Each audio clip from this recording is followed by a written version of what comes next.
आइए, current GK में हम बात करने जा रहे हैं, कुछ महत्वपूर्ण टॉपिक है। हेडिंग डाल दीजिए CRS। CRS CRS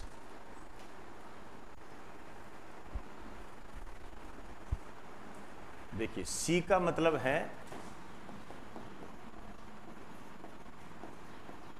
congressional, congressional, congressional, congressional research service.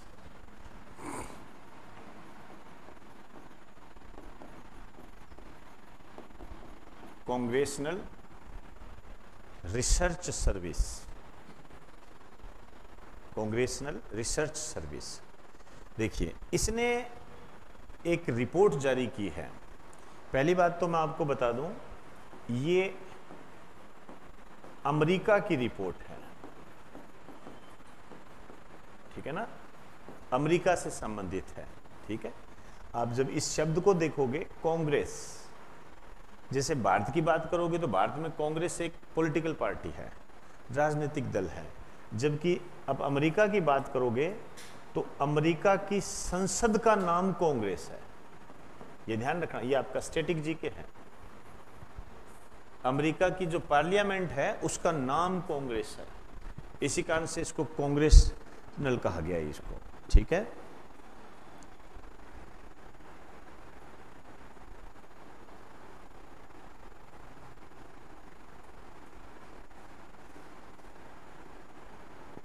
चलिए, अब ये क्या है, इसने जो रिपोर्ट दी है, अमेरिका की जो नागरिकता लेने वालों में, जो अमेरिका में जो नागरिकता लेते हैं उसमें दूसरे नंबर पर भारतीय है। तो इसमें एक लाइन लिख दीजिए,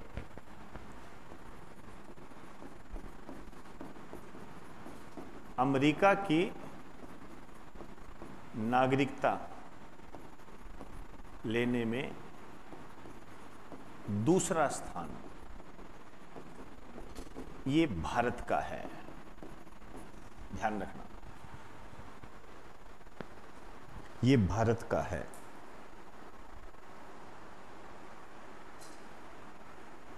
आइए, वर्ष 2022 में 65,960 भारतीयों ने अमेरिका की नागरिकता ली। 65,960 भारतीयों ने अमेरिका की नागरिकता ली।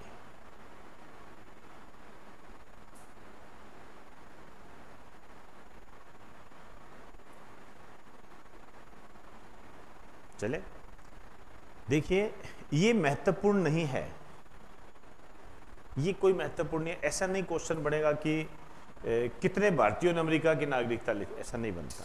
ठीक है, क्वेश्चन कैसे बनता है और क्यों इंपॉर्टेंट है ये। एक तो ये इंपॉर्टेंट है कि अमेरिका की नागरिकता के संबंध में कई नीतियां चलती रहती है। अखबारों में आप अक्सर पढ़ते होंगे कि डोनाल्ड ट्रंप जो आया था उसने एक नारा दिया था कि अमेरिका अमेरिकियों के लिए, अमेरिका अमेरिकियों के लिए। तो अमेरिका का वीजा प्राप्त करना, अमेरिका में जाने के लिए वहां की नागरिकता लेना बड़ा कठिन हो गया था। उसने क्या टाइट कर दिया था सारा मामला। उसका कारण ये था कि देखिए, भारतीय यहां से जाते हैं, मेरी बात को ध्यान से सुनना, भारतीय यहां से जाते हैं और अमेरिका में रहना पसंद करते हैं। वो अब एक तो अमेरिका में रहना पसंद करते हैं, एक ऑस्ट्रेलिया में, एक कनाडा के अंदर। ये कई देश है जहां पर आपको हर जगह भारतीय मिल ही जाएगा, हर जगह फैले हुए हैं। दुनिया का हर छठा व्यक्ति भारतीय है, मिल जाएगा, कम नहीं है ये। तो ये जाते हैं और वहां पर काम करते हैं। तो वहां जो अमेरिका की सरकार है या अमेरिका के जो लोग हैं वो ये कहते हैं कि ये विदेशी आते हैं। अब विदेशी भारतीय तो दूसरे नंबर पर है, पहले नंबर पर मेक्सिको के आते हैं। अभी लिखा देंगे, आप चाहो तो लिख सकते हो। पहला नंबर है मेक्सिको,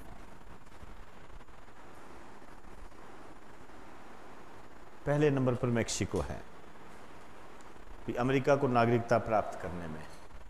अब होता क्या है, जैसे भारतीय लोग गए वहां पर, ठीक है, तो काम के लिए जाते हैं, घूमने के लिए तो कोई भी जा सकता है, कोई बड़ी बात नहीं है, लेकिन काम के लिए जाना बड़ा मुश्किल काम होता है।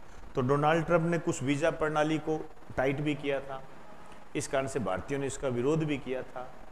वो ये कहते हैं कि ये भारतीय आकर हमारी जो नौकरियां हैं वो खत्म कर देते हैं। इसका कारण क्या होता है, आप खुद विचार करें इस पर।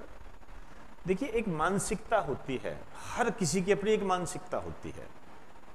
अब भारत को देखोगे तो एक विकासशील देश है, तो ये नौकरी को प्राप्त करने के लिए या काम धंधा को प्राप्त करने के लिए ये कॉम्प्रोमाइज की स्थिति में रहता है।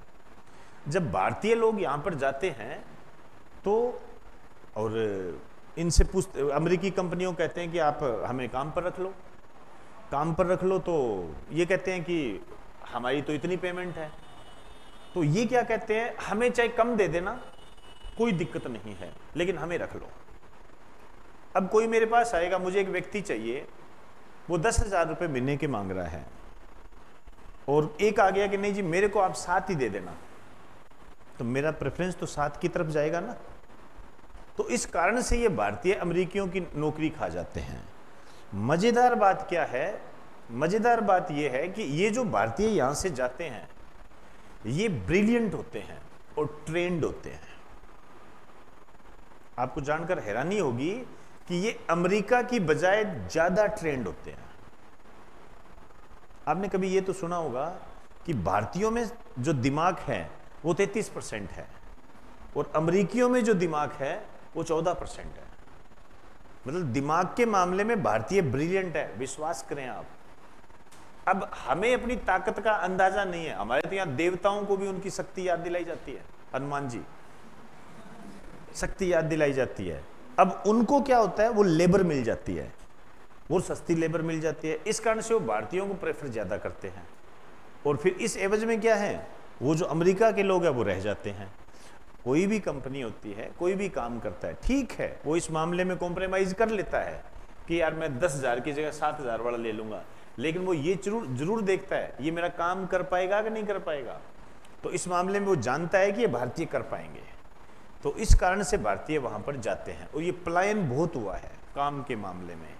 ये हमारे लिए सोचने का विषय है, ध्यान रखें, ये सोचने का विषय होता है कि यहाँ के जो ब्रिलियंट है वो दूसरे देशों में जाकर काम करते हैं। इसका मतलब भारत में कुछ ना कुछ तो समस्या है, तभी ये काम यहाँ पर काम नहीं कर रहे, समझे ना।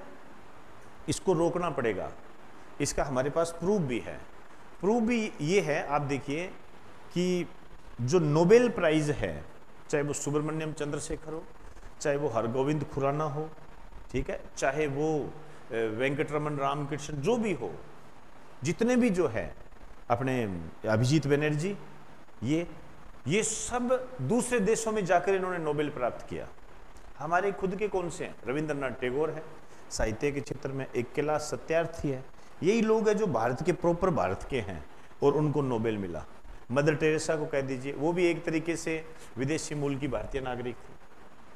तो जो हमारा दिमाग है, इसका मतलब कम से कम यदि हमें 12-13 नोबेल प्राइज मिले, अभी मेरे को सीक्वेंस पता नहीं है, 12-13 जो भी नोबेल प्राइज मिले उसमें से कम हमें पता लगा कि 8-10 तो वो है जो बाहर जाके जिन्होंने नोबेल प्राप्त किया है, ठीक है ना, नोबेल प्राप्त किया। इसका मतलब इसको रोकना पड़ेगा। चाइना ने इस पर कदम भी उठाया था और चाइना इसमें सक्सेस भी हुआ था। उसने जितने भी चाइनीज से जो दूसरे देशों में काम करते थे उनको वापस बुला लिया था उसने, कहते हम देंगे आपको पैसे। चलिए जी, जो भी है। अब आइए, एक रिपोर्ट और है मेरे पास,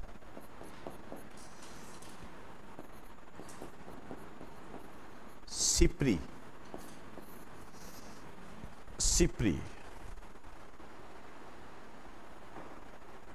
आइए, Stockholm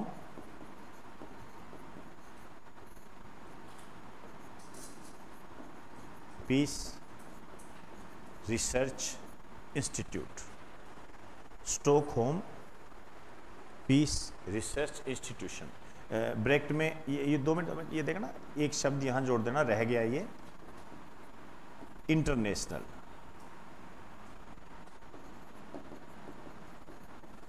institute, Stockholm international peace research institution, SIPRI बोलते हैं इसको, हालांकि कोई पूरा नाम नहीं पूछेगा आपसे।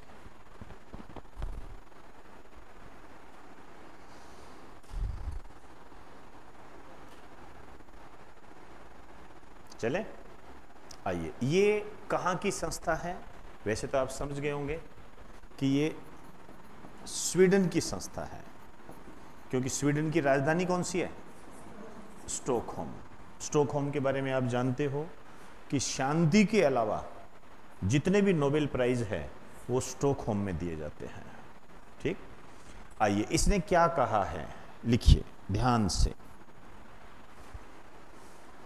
देखिए, इसने 5 सालों का ब्यौरा दिया है, वर्ष 2019-23, वर्ष 2019-23 के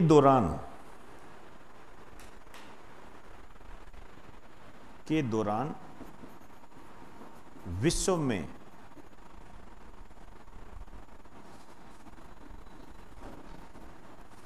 सर्वाधिक हथियारों का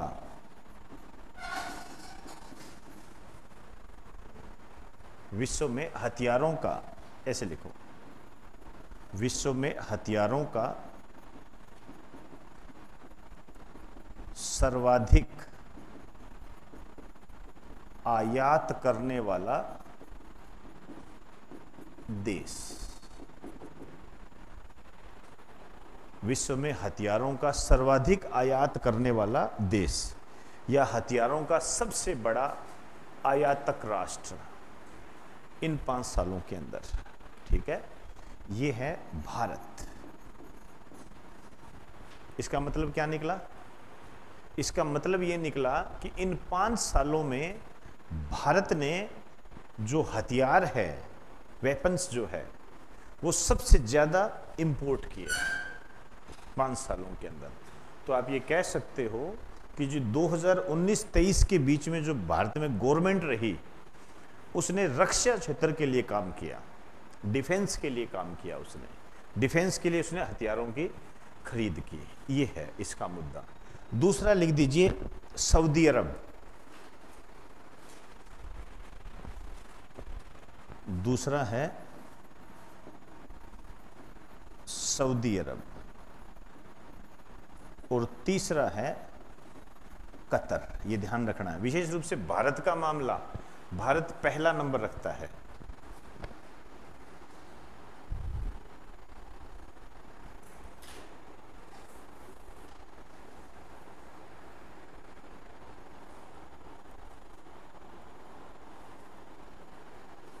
ठीक है, तो भारत ने सबसे ज्यादा इंपोर्ट किया।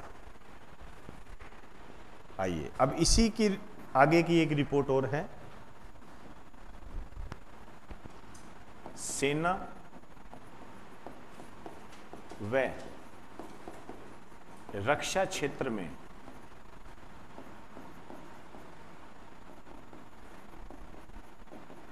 सर्वाधिक खर्च करने वाला देश।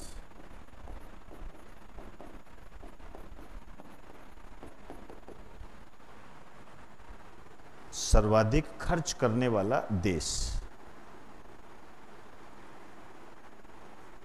सबसे ज्यादा जो खर्च करता है कौन करेगा बताइए?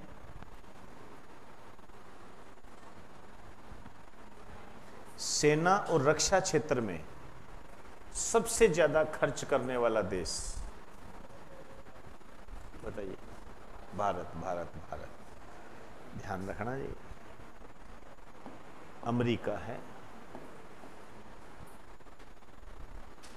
सबसे ज्यादा खर्चा ये करता है, हथियार बनाता है, गोला बारूद बनाता है और बेचता है। बिजनेस है इसका, ये बिजनेस है इसका। ठीक है, दूसरे नंबर पर चीन, तीसरे नंबर पर रूस और चौथे नंबर पर भारत। दोनों बातें अलग अलग हो गई ना, ऐसे होता है। डिफेंस में सबसे ज्यादा खर्च करने वाला देश अमेरिका है, दूसरे नंबर पर चाइना है, तीसरे नंबर पर रूस है और चौथे नंबर पर भारत है। जबकि हथियारों को सबसे ज्यादा खरीदने वाला देश ये भारत है इन 5 सालों के दौरान।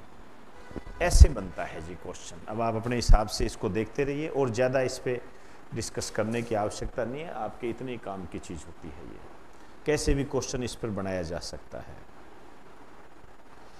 चलिए जी, अब देखिए एक रिपोर्ट है, एक cross country analysis, religious minorities, heading डाल दीजिए, नया टॉपिक है।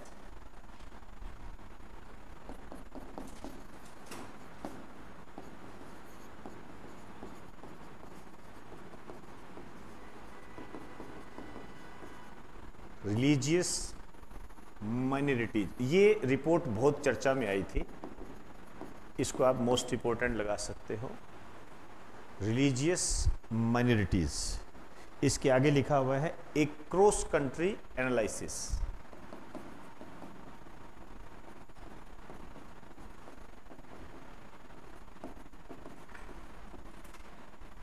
एनालिसिस, ए क्रॉस कंट्री एनालिसिस। ये जो रिपोर्ट है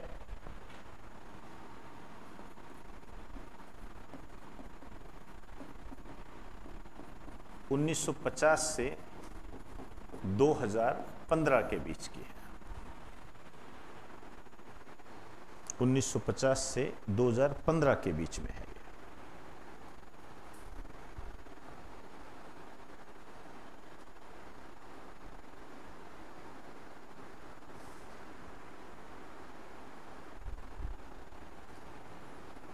चले आइए, ये जो रिपोर्ट जारी हुई थी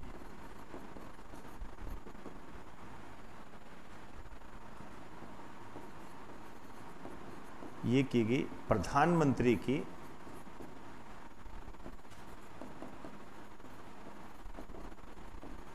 आर्थिक सलाहकार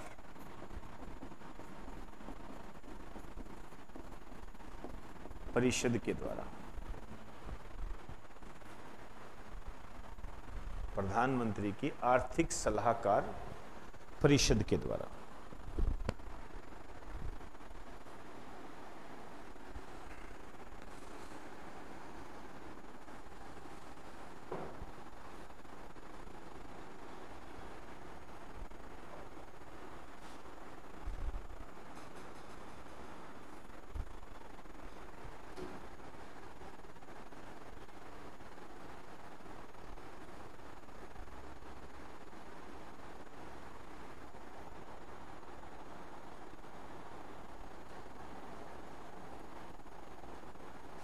चले, 2-3 बातें हैं आपको ध्यान रखनी है ये चीजें। पहला पॉइंट लिखिए, आराम से लिखना इसको, लिखिए भारत की कुल जनसंख्या में, भारत की कुल जनसंख्या में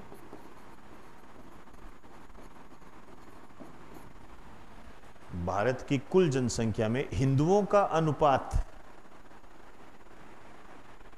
हिंदुओं का अनुपात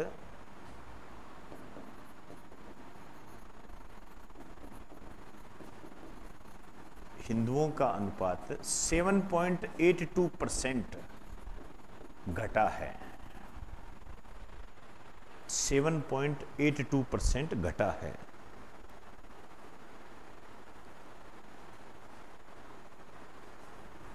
चले, तो हिंदुओं का ये घटा, इसका मतलब क्या निकला? इसका मतलब ये निकला कि हिंदू कम हुए हैं, समझे ना, हिंदू कम हुए, वो आगे बात करेंगे अपने। दूसरा लिखिए, दूसरा लिखिए, भारत की कुल जनसंख्या में, कुल जनसंख्या में भारत की कुल जनसंख्या में मुस्लिम जनसंख्या में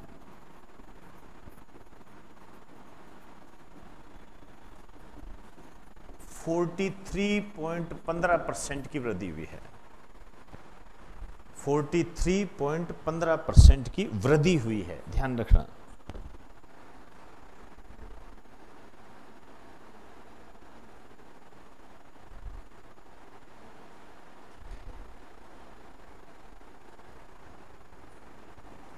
वैसे तो ये 2 ही काफी है, ठीक है, लेकिन फिर भी मैं चाहूंगा जैसे जैन,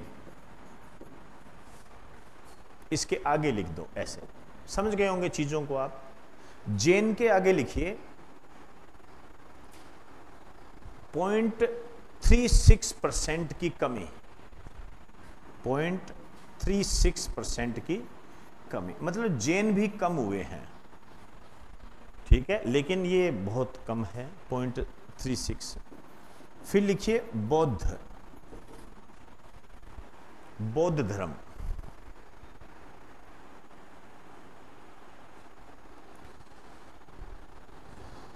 बौद्ध की जगह लिखो सिख धर्म, बौद्ध काट दीजिए, सिख धर्म लिखिए। सिख धर्म में लिखिए 6.58% की वृद्धि।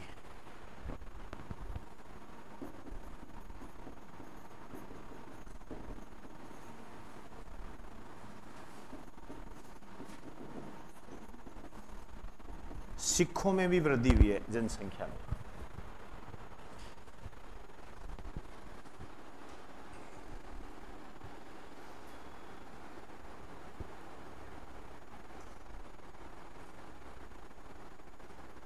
पारसी 0.02%,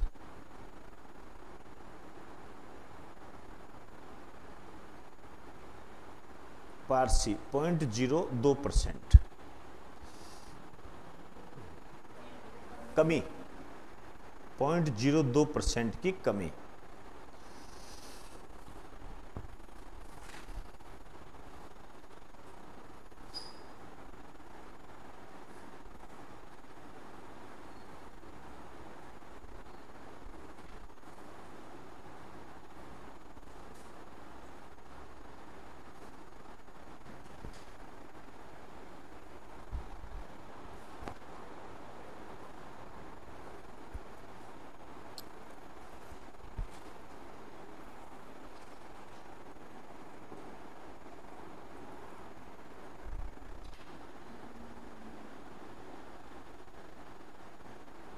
इसमें यार बौद्ध धर्म का मुझे मिल नहीं रहा, बौद्ध धर्म की संख्या में बढ़ोतरी हुई है, ठीक है ना, अभी मिल नहीं रहा। आप लिख दीजिए बौद्ध धर्म की संख्या में बढ़ोतरी हुई है। परसेंटेज जानने की जरूरत नहीं है, लेकिन मुझे कुछ बातें आपको बतानी पड़ेगी।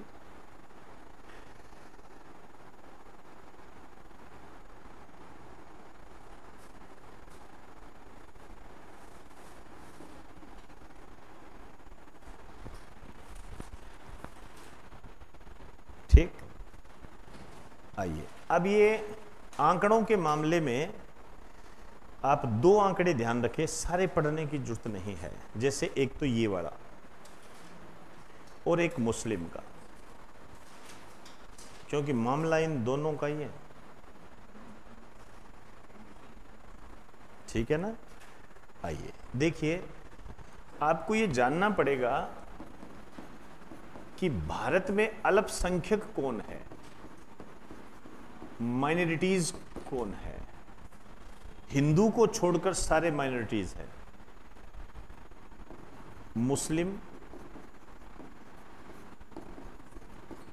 सिख, ईसाई, बौद्ध, पारसी, जैन, ये सब अल्पसंख्यक है। और जब अभी मैंने इनके बारे में आपको बताया है, कुछ में कुछ कमी भी हुई है, लेकिन इस रिपोर्ट के आधार पर हम ये कह सकते हैं कि भारत में अल्पसंख्यक सुरक्षित है और बढ़िया फल फूल रहे हैं, कह सकते हैं ना? समझे ना बात को? तो एक लाइन जरूर लिखिए, क्योंकि यही चीजें होती है समझने के लिए। परसेंटेज नहीं पूछे जाते कभी, परसेंटेज तो जो कॉमन परसेंटेज होते हैं उनका ध्यान रखो। लिखिए भारत में अल्पसंख्यक सुरक्षित है।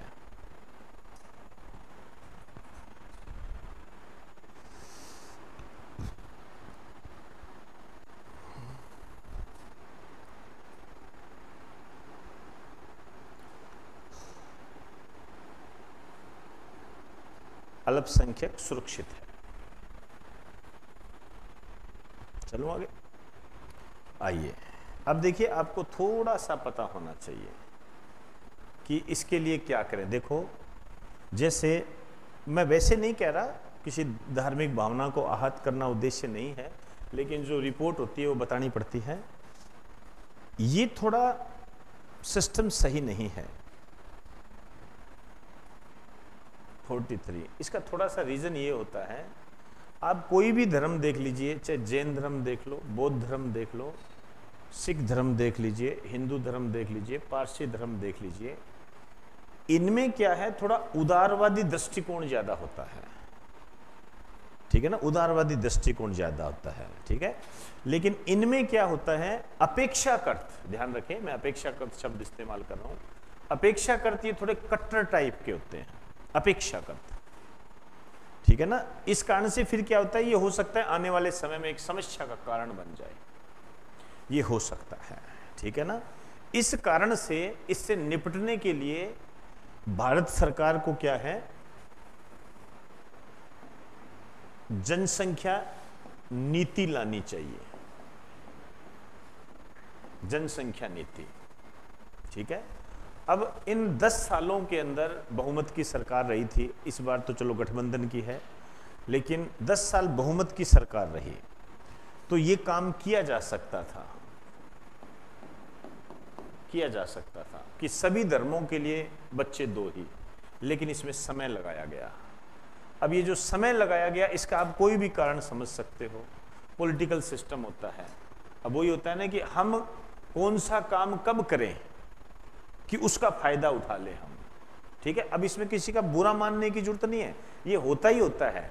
मैं भी अपने इंस्टीट्यूशन के लिए वही काम करूंगा जो मुझे फायदा देगा। ठीक है ना भाई, जैसे नया बैच स्टार्ट करना है तो मैं शनिवार को नहीं करूंगा, कॉमन सी बात है। क्यों नहीं करूंगा आप जानते हो, समझे ना बात को। वैसे ही सरकारों का अपना सिस्टम होता है कि हम कौन सा काम कब करें कि हम उससे थोड़ा फायदा उठा सकें। जैसे राम मंदिर का उद्घाटन उसके निर्माण से पहले ही कर दिया गया, समझे ना बात को। अब इसको उस वे से मत सोचिए, सरकार उसका अपने तरीके से फायदा लेना चाहती थी, वो उसका अधिकार बन जाता है, और ये हर किसी पे लागू होता है, हर किसी पे लागू होता है। इसमें कोई वो शर्माने वाली बात या बुरा मानने वाली बात नहीं होती है, सब करते हैं। कोई भी कंपनी होती है, वो अपने मूल्य में वृद्धि करती है तो अपने हिसाब से करती है, कमी करती है तो अपने हिसाब से करती है, उसका अपना एक टारगेट होता है। लेकिन ये कर देना चाहिए था, यदि ये कर देते तो ये स्थिति नहीं आती। ठीक है ना, लेकिन ये नहीं किया गया, और अब मुझे लगता है ये इन 5 सालों में होगा भी नहीं ये, क्योंकि चंद्रबाबू नायडू है जो मुसलमानों के समर्थक के रूप में आगे आए हैं, और हो सकता है आने वाले समय में जो जैसे चुनाव में बोल रहे थे ना कि मैं मुसलमानों को आरक्षण लेने नहीं दूंगा, तो देना भी पड़ सकता है प्रधानमंत्री जी को, क्योंकि चंद्रबाबू नायडू वाला जो सिस्टम वो सारा मुस्लिम वाला है, सारा मुस्लिम वाला है। और उनके आप जानते हो कि चंद्रबाबू नायडू गठबंधन में शामिल है और मजबूत रूप से शामिल है। मैंने आपको पहले ही बताया था कि बिहार और जो आंध्र प्रदेश है विशेष राज्य का दर्जा की मांग कर रहे हैं। आप देखना आने वाले समय में बड़ी स्थितियां गंभीर होगी, चैलेंजिंग चीजें आएगी ये। ठीक है, ये आप इसको ऐसे मत समझिए यार फिर तो मरा दिया, यार मरा नहीं दिया, ये अच्छा होता है। लोकतंत्र, कोई भी लोकतंत्र यदि रक्षित रह सकता है तो वो विपक्ष के कारण रह सकता है, नहीं तो नहीं रह सकता। आप देखिए 2019 से 2023 के बीच में कोई संसद में आपने भाषण ही नहीं सुना होगा, सीधे आता था कि ये बिल पारित हो गया, ये बिल पारित हो गया, सीधा आता था। लेकिन आप देख लीजिए जैसे विपक्ष आया, आप 2-3 दिन से देख रहे हो पूरा अखबार भरा हुआ है, पूरा अखबार भरा हुआ है। और देखो कैसे बोल रहे हैं, वो गलत नहीं बोल रहे हैं। अब सभी अपना अपना फायदा उठाते हैं, वो एक अलग बात है। भाई राहुल गांधी है, अब उसने हिंदू हिंसक है ऐसा नहीं कहा उसने, उस आगे वाली बात तो बेचारे की बताई ही नहीं। वो 3 शब्द पढ़ लिए, हिंसक है। पूरी डिटेल जब आप देखोगे तो आपको पता लगेगा उसने ऐसा कहा ही नहीं। उसने तो ऐसा वो उसने कहा हिंदू हिंसक है, आगे बताया। तो वो प्रधानमंत्री जी, आप देखना उस वीडियो को, प्रधानमंत्री जी खड़े हो गए कि मैं बड़ा आहत हूं कि सारे हिंदुओं को हिंसक कहना गलत है। उन्होंने जस्ट टोक दिया कि नहीं नहीं नहीं नहीं रुकिए, मैंने उसके लिए नहीं कहा, मैंने सिर्फ आपके लिए कहा है, बीजेपी के लिए कहा है, आरएसएस के लिए कहा है कि आप वो हिंदू नहीं हो क्योंकि आप हिंसक हो। तो समस्त हिंदुओं के लिए नहीं कहा, वो पूरी लाइन है उसके अंदर। लेकिन वही है, मीम्स जब बनते हैं तो उन चीजों को काटा जाता है, यही है। अब जो अनपढ़ आदमी बेचारा देख रहा है, गांव में कोई खाड़ा में पानी लगाता हुआ देख रहा है या खेतों में मजदूरी करता देख रहा है, उसके लिए तो और ये तो बेकार आदमी है यार, पूरा तो पढ़ा ही नहीं ना उसने, पूरा पढ़ा ही नहीं उसने। ये चीजें हैं सारी। ऐसे ही एक और वीडियो भी आप देख लोगे, उसमें ये हकीकत है, ये बाकायदा संसद की उसमें लिखा हुआ है, ये वो जो होते हैं ना वो दर्ज करते हैं, उसमें है। जवाहरलाल नेहरू ने एक बार कहा था कि मैं किसी भी आरक्षण के खिलाफ हूं। ये जवाहरलाल नेहरू का वक्तव्य है और ये संसद में लिखा हुआ है। जवाहरलाल नेहरू ने कहा था कि मैं किसी भी आरक्षण के खिलाफ हूं, और मैं उस आरक्षण के तो बिल्कुल खिलाफ हूं जो सरकारी नौकरियों में दिया जाता है। ये जवाहरलाल नेहरू ने कहा था। अब वो प्रधानमंत्री मोदी जी का जब बनाया ना, तो उन्होंने जवाहरलाल नेहरू वाला पोर्शन काट दिया। और आपको ऐसा लगेगा कि जी प्रधानमंत्री मोदी जी ये कह रहे हैं कि मैं सरकारी नौकरियों में आरक्षण के खिलाफ हूं। अब उस मीम्स को आगे चलने दिया तो सारे SC ST के वोट ले गए। ये होता है। तो चीजों को समझने के लिए थोड़ा सा ना उसको पूरा देखा करो, तब आपको आनंद आएगा उसके अंदर, तब पता लगेगा हकीकत क्या होती है। ये है, तो ये बना लेना चाहिए था, ठीक है। और विपक्ष बेटा इसको कभी ऐसा मत समझना कि यार ये तो काम ही नहीं करने दे रहे हैं। जिस दिन कभी आप ऐसी सरकार देखना जहां पर बीजेपी विपक्ष में बैठनी है, वो भी काम करने नहीं देती है। विपक्ष काम ऐसे ही करता है, हमेशा हमेशा यही काम करता है। उसका काम यही होता है। क्यों नहीं करेगा? उसका अधिकार है, अपने तरीके से काम करता है। अब यदि वो ना करे ना, ना करे, तो फिर इसको क्या कहा जाएगा? यार ये तो कुछ बोलते ही नहीं, ले दे के पढ़नी उनके ही है, इस कारण से फिर बोल के ही पढ़ा लो। ये है, तो ये नहीं बना। दूसरी बात क्या है, एक तो ये रीजन रहा, इससे किया जाता था। दूसरा कारण ये है कि हमारा जो हिंदू धर्म है इसमें कुछ रिफॉर्म की आवश्यकता है। इसकी जो सबसे बड़ी कमी है हिंदू धर्म की, वो है जातियां। जातियों में बंटा हुआ है, वर्णों में बंटा हुआ है। ब्राह्मण, शूद्र, क्षत्रिय, वैश्य, इनमें बंटा हुआ है। और इस कारण से हमने क्या कर रखा है, एक दूसरे के बीच की खाई बहुत ज्यादा कर ली। जैसे यदि मैं उच्च वर्ग और निम्न वर्ग को लेके चलूं, एक उच्च वर्ग होता है, एक निम्न वर्ग है, इसमें हमने हिंदू वर्ग को विभाजित कर रखा है। तो जैसे छुआछूत जैसी हो गई, ऐसी कई कुरीतियां हैं जो उच्च वर्ग निम्न वर्ग पर थोपता रहता है। इस कारण से निम्न वर्ग क्या होता है, ये परेशान हो जाता है। ये कहता है यार फिर हमारा है ही नहीं। तो ये क्या करता है, ये धर्म चेंज कर लेता है। और ये जो SC ST जो क्राइटेरिया है, आप कभी नोट करना, ये धर्म बदलकर सीधे बौद्ध धर्म में जाते हैं, बौद्ध धर्म में जाते हैं। एक पुरानी घटना ये है कि डॉक्टर भीमराव अंबेडकर को मंदिर में जाने से रोका था। जैसे ही उनको मंदिर में जाने से रोका तो उन्होंने कहा कि जो धर्म मुझे मंदिर में जाने से रोकता है, इसका मतलब मैं इस धर्म का हुई नहीं, तो मैं मंदिर जाऊंगा ही नहीं। और वो गए नहीं और उन्होंने बौद्ध धर्म अपना लिया था। उसी से प्रेरणा लेकर जो SC ST है, ये क्या करते हैं, जब इनका शोषण होता है तो ये बौद्ध धर्म में कन्वर्ट हो जाते हैं और बौद्ध धर्म की संख्या बढ़ती जाती है। अभी मुझे जिला याद नहीं आ रहा, राजस्थान का एक जिला है, वहां पर एक ही दिन में लगभग 250 लोगों ने बौद्ध धर्म को अपनाया था, क्योंकि वहां पर उच्च वर्ग ने उनको मंदिरों में प्रवेश करने से रोका। तो वो कहते हम जाते ही नहीं। एक ये बड़ी कमी है। इसी कारण से जो हिंदू धर्म है ना, उसके एक होने के चांस थोड़े कम हो जाते हैं, कम हो जाते हैं। ये कमी है इसकी, हमें सीख लेनी पड़ेगी इस चीज से। मुस्लिम धर्म से, आप मुस्लिम धर्म किसी से पूछ लीजिए, आप पहली बात तो वो कहेगा ही नहीं, आप कहोगे आप कौन हो, वो कहेगा मैं मोहम्मडन हूं। कभी भी पूछ लेना आप उससे, वो यही बोलेगा मोहम्मडन हूं। अपने यहां पूछ लो किस में आते हो, का शर्मा में। शर्मा में किस में? अच्छा कि उसमें किस में, उसमें किस में, करते करते करते उपवर्ग करते करते फिर क्या बोल देंगे, अच्छा अच्छा आप हमसे थोड़ा ऊपर हो, हम तो आपसे थोड़ा नीचे हैं, ये भी बोल देंगे। हाँ, आपके साथ हमारे वैवाहिक संबंध नहीं होते जी। है एक ही ग्रुप, एक ही ग्रुप है, एक ही चीज है, शर्मा है, ब्राह्मण है, एक ही है, लेकिन इतना बांट दिया और हम बोल देते हैं कि नहीं नहीं तुम थोड़े से नीचे हो, हम थोड़ा ऊपर है। आपके साथ हमारे वैसे विवाह वाले रिश्ते नहीं होते। कोई लव मैरिज कर ले तो क्या कर लोगे, हो जाएगा वो, तो कोई दिक्कत नहीं है इसके अंदर। तो ये मैं उस भावना की तरफ जा रहा हूं। ये भावना यदि एक ब्राह्मण वर्ग में हो सकती है, तो आप सोचिए कितनी जातियों में बंटा हुआ समाज है, तो कैसे एक हो जाए। और फिर शोषण, समझे ना बात को। इस कारण से हमें ये जो जातियों वाला सिस्टम है ना, इसको खत्म करना पड़ेगा, इसको खत्म करना पड़ेगा। जैसे हमें यदि कोई पूछे, जैसे आपसे कहे कि आप कौन हो, तो आपको ये कहना चाहिए कि मैं हिंदू हूं, आपको ये कहना चाहिए। आपको कहेंगे नहीं नहीं ब्राह्मण हो, वैश्य हो, नहीं नहीं जी मैं हिंदू हूं। आप फिर देखिए कितना डेवलपमेंट होता है। लेकिन हम खुद ही बताने लग जाते हैं, खुद ही बताने लग जाते हैं। मेरी संगति ऐसी रही कॉलेज टाइम से, बड़ा मैं विद्रोही किस्म का रहा हूं इस मामले में। मेरे को बिल्कुल कभी नहीं जची ये चीजें, कभी भी नहीं जची। पता नहीं, कुछ भी समझ लीजिए, शायद मैं अपने जन्म के साथ ही ये चीज लेकर आया था, मुझे ऐसा लगता है। हम ग्रेजुएशन में पढ़ते थे और मेरे साथ के दोस्त भी ऐसे ही।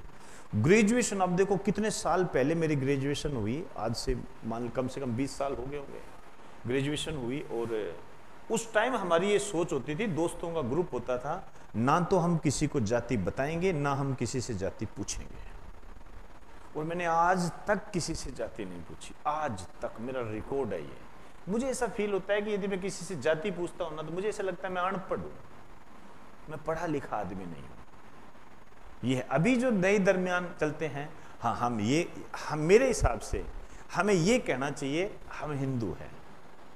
मेरे हिसाब से जितना हो तो हम इस धर्म को बहुत आगे ले जाएंगे। नहीं तो धर्म में तो बेटा अच्छी अच्छी बातें ही होती है, धर्म में कभी बुरी बात नहीं होती।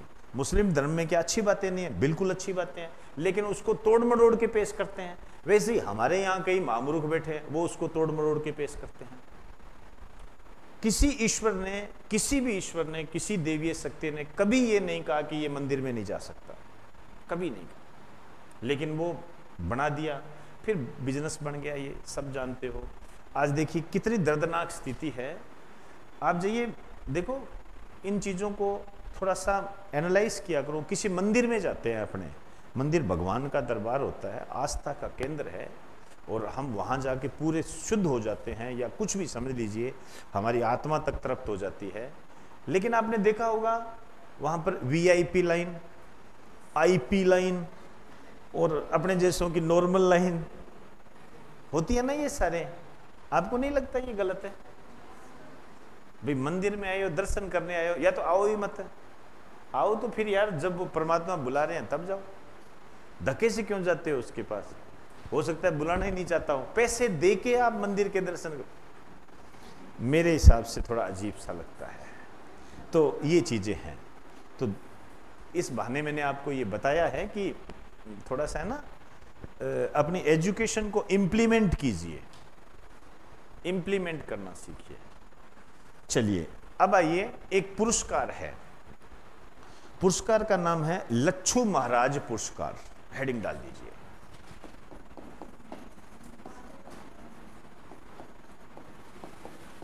लच्छू महाराज पुरस्कार। क्या हुआ? अच्छा, मैंने सोचा कोई चीज रह नहीं गई हो। लच्छू महाराज पुरस्कार।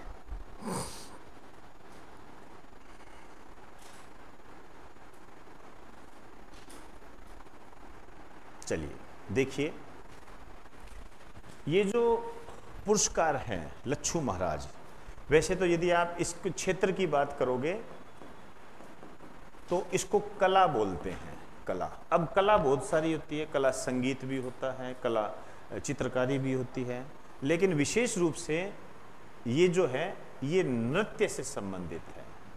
और नृत्य भी कौन सा? कथक नृत्य, कथक नृत्य, इससे संबंधित है ये। तो यदि मैं आपसे कहूं कि पंडित लच्छू महाराज का संबंध किस नृत्य से है, पुराने पेपर देखोगे तो ये क्वेश्चन आया हुआ है लच्छू महाराज का, ठीक है।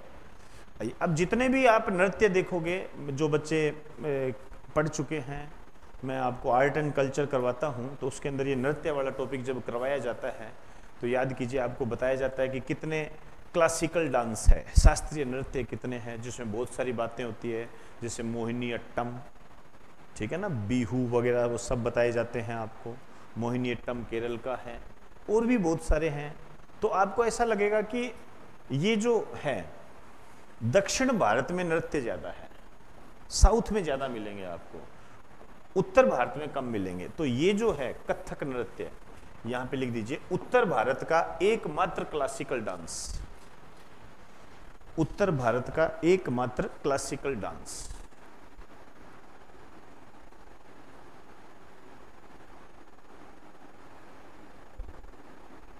उत्तर भारत का एकमात्र क्लासिकल डांस। चले आइए, इसमें एक लाइन लिख दीजिए, यह पुरस्कार, यह पुरस्कार पंडित लच्छू महाराज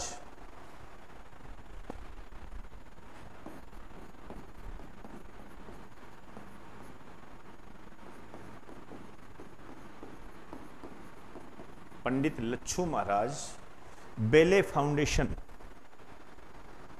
के द्वारा दिया जाता है, के द्वारा दिया जाता है।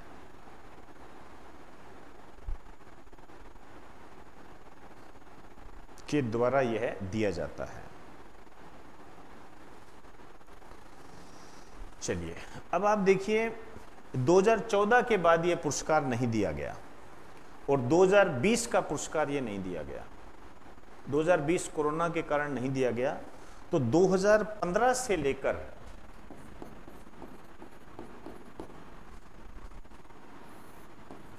2024 तक के पुरस्कारों की घोषणा की गई, ठीक है। इसमें 2020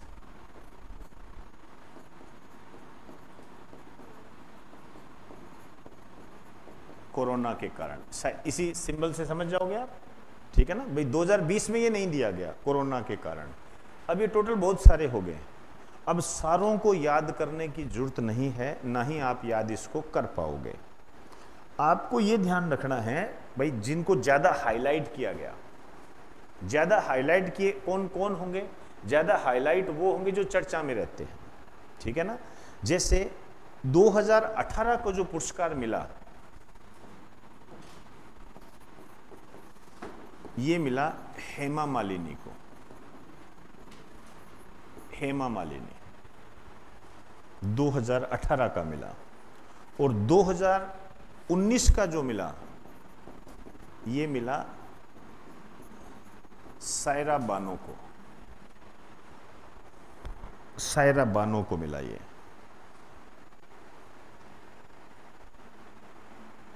ठीक है ना। ये है, अब दोनों का आपने ध्यान में रखना है। हेमा मालिनी शायद दोनों फिल्म अभिनेत्री हैं, ठीक है, लेकिन इन दोनों को कथक बहुत बढ़िया आता है। ये जो सम्मान इन्हें मिला है ना, कथक नृत्य के लिए मिला है, ध्यान रखना, ये ध्यान रखना ये। अब देखिए और बहुत सारे मिले, लेकिन जो बच्चे राजस्थान की तैयारी करते हैं वो भी ध्यान दें। और 2024 में जो ये मिला है, ये पंडित राजेंद्र गंगानी को मिला है, पंडित राजेंद्र गंगानी को मिला है। ये जो बच्चे राजस्थान की तैयारी करते हैं, ऐसा नहीं है इंडिया लेवल में भी आ सकता है ये, लेकिन जो राजस्थान की तैयारी करते हैं उनके लिए मैं विशेष रूप से कहना चाहूँगा, उनके लिए दोनों रूपों में इंपॉर्टेंट है। जयपुर के हैं ये,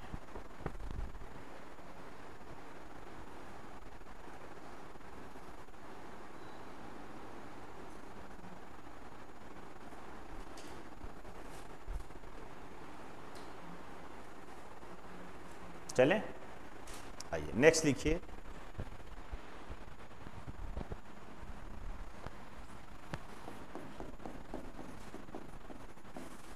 freedom of the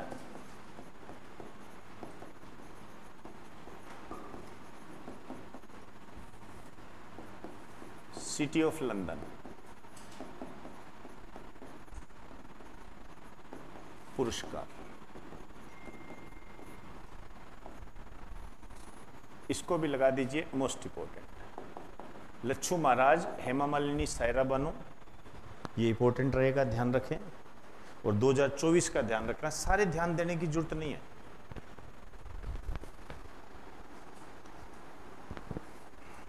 freedom of the city of London पुरस्कार, आइए इसमें लिखो, यह पुरस्कार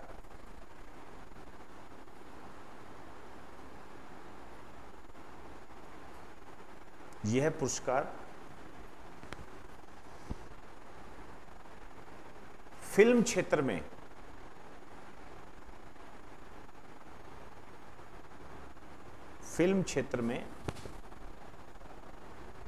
दिया जाता है। फिल्म क्षेत्र में दिया जाता है। एक फिल्म समारोह हुआ था लंदन में, वहां यह दिया गया था। और ये जो पुरस्कार मिला है, ये पुरस्कार मिला है शबाना आजमी को। शबाना आजमी हिंदी सिनेमा में उल्लेखनीय योगदान के लिए इनको दिया गया है, और महिलाओं के अधिकारों के प्रति सजगता बरतने के लिए भी इनको दिया गया है। दोनों ही बातें हैं, ज़्यादा लिखने की आवश्यकता नहीं है, आप समझ जाओगे। शबाना आजमी फिल्म अभिनेत्री, इनको मिला है। ये समझ में आई बात सारी है?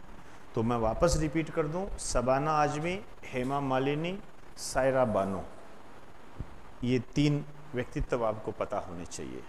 ठीक है, freedom the city of London, Shabana Azmi, London में एक फिल्म महोत्सव हुआ था, वहाँ पर इसको दिया गया था। इसकी आवश्यकता आपको नहीं है, सिर्फ इतना ही ध्यान रखना है कि ये पुरस्कार शबाना आजमी को मिला, इसके अलावा और कुछ नहीं। पंडित लच्छू महाराज है, इसमें लच्छू महाराज का संबंध कथक से है, और अभी जो 2015 से लेकर 2024 तक के पुरस्कार मिले हैं, इकट्ठे दिए गए हैं, बीच में बंद हो गए थे, ये फाउंडेशन के द्वारा दिए जाते हैं। कथक से इनका संबंध है। नृत्य उत्तर भारत का एकमात्र शास्त्रीय नृत्य है। 2018 में हेमा मालिनी को, 2019 में सायरा बानो को, ये महत्वपूर्ण है। करंट में जो यदि 2024 का आपसे पूछा जा सकता है, और मुझे पूरा विश्वास है, जितना मेरा अनुभव है, राजस्थान इस क्वेश्चन को जरूर उठाएगा। राजस्थान हमेशा ऐसी चीज होती है, यदि कोई इंडिया लेवल पर कोई रिपोर्ट आती है तो राजस्थान का स्थान इंपॉर्टेंट होता है। ठीक है, और जैसे मान लीजिए कोई विश्व वगैरह में या पूरे इंटरनेशनल लेवल पर कोई राजस्थान का कोई व्यक्तित्व कोई बढ़िया योगदान देता है, वो आता है। चाहे आप खेलों के संबंध में देख सकते हो, खेलों में यदि कोई गोल्ड वगैरह, स्वर्ण वगैरह या कांस्य वगैरह जो भी लेकर आया, उस खिलाड़ी के बारे में पूछा जाता है। तो ये हमारी एक सजगता होनी चाहिए।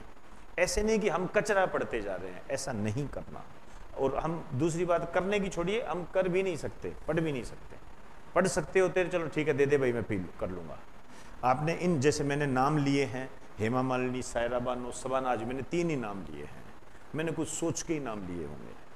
ठीक है, मैं चाहता तो 2015 से लगता और 2020 को छोड़कर 2024 तक आपको एक PDF दे देता, ले ले भाई। आप खुश बहुत होते, उससे बहुत खुश होते कि यार सर बड़े लेवल से पढ़ाते हैं, बड़े लेवल से। विजय कुमार ध्यान से सुनो, आप इससे ग्रसित हो, आप इससे बड़े लेवल से पढ़ाते हैं।